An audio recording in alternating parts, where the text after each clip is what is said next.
এক লোক তার বউকে এসএমএস করছিল, কিন্তু ভুলবশত সেই মেসেজটি চলে গেল এক বিধবা মহিলার কাছে। সেই বিধবা মহিলার স্বামী মাত্রই গতকাল মারা গিয়েছেন। যাই হোক, মহিলা মেসেজটি খুললেন, পড়লেন এবং সাথে সাথে অজ্ঞান হয়ে মাটিতে পড়ে গেলেন। কি লেখা ছিল সেই মেসেজে, যে কারণে মহিলাটি অজ্ঞান হয়ে গেল? মেসেজে লেখা ছিল যে, আমার প্রিয় বউ, আমি ঠিকঠাক মতোই পৌঁছেছি। আমি জানি তুমি আমার কাছ থেকে মেসেজ আশা করনি। এখানেও আজকাল মোবাইল ফোন এসে পড়েছে। আমি আসার সাথে সাথে তারা আমাকে একটি মোবাইল ফোন গিফট করেছে। সেই মোবাইল থেকেই আমি তোমাকে মেসেজ পাঠালাম। তুমি জেনে আরো খুশি হবে যে তারা সবাই এখন তোমার জন্য অপেক্ষা করছে।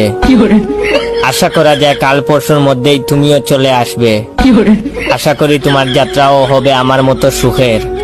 তোমার অপেক্ষায় রইলাম। ইতি তোমার প্রিয় স্বামী।